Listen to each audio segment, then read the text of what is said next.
Sveiki. Šiandien aš kalbėsiu apie ateities kartas.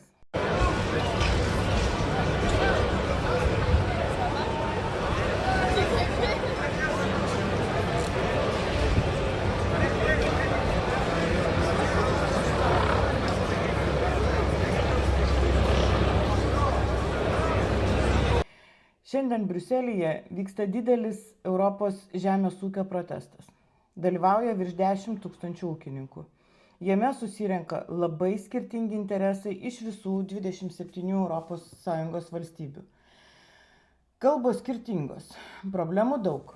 Tačiau yra viena tema, kuri mane asmeniškai palietė labiausiai. Tai ES ir Mercosur susitarimas. Iš pirmo žvilgsnio tai pristatoma kaip ekonominė nauda Europai. Bet kai pasižiūrime giliau, matome visai kitą vaizdą.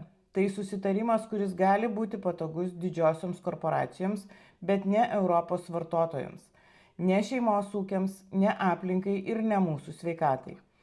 Pastaraisiais epizodais daug kalbėjome apie chemijos perteklių, glifosatą, duoną, kurią valgome, apie intensyvų ūkininkavimą ir stambiausių ūkių daromą taršą. Ir dabar mums siūloma eiti dar toliau tuo pačiu keliu, įsileisti į Europą produkciją pagamintą dar žemesniais standartais. Europoje žemės ūkio stuburas yra vidutiniai šeimos ūkiai, dažnai vidutiniškai iki 100 hektarų. Tai žmonės, kurie gyvena savo žemėje, ją saugo ir perduoda vaikams. Tai visiškai priešingas modelis nei Pietų Amerikoje, kur dominuoja 1000 hektarų valdantis agroverslo gigantai. Ir šiandien Briuselyje matau, kad dalis Lietuvos ūkininkų taip pat yra čia.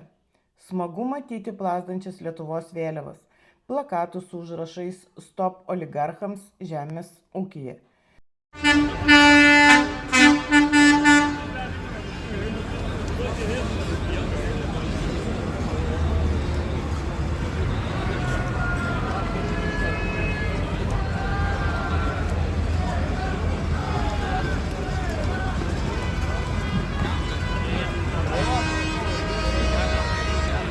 Tai balsas už teisingumą, už šeimos ūkius, už švarų maistą. Tačiau reikia pasakyti ir tai, kas visiems nepatogu. Čia pat protestuoja ir Lietuvos stambiausių žemvaldžių atstovai, Žemės ūkio tarybos, Žemės ūkio bendrovės, grūdų augintojų asociacija, kurios turi visai kitokius tikslus. Joms rūpi ne maistas ar sveikata, o mastas, pelnas ir lengvatos. Todėl labai svarbu atskirti, kas kovoja už žmones ir žemę, o kas už dar didesnę koncentraciją ir dar daugiau problemų ateityje. Tai nėra vien ūkininkų protestas.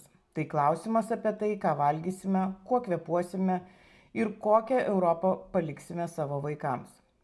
Jeigu nenorime, kad problemų, apie kurias jau kalbame, būtų dar daugiau, dabar yra tas laikas apie tai kalbėti garsiai.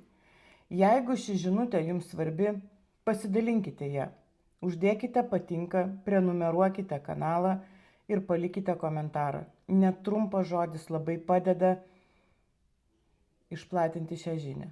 Kuo daugiau mūsų balsų, tuo sunkiau juos ignoruoti. Ačiū, kad esate kartu. Gražaus jums vakaro.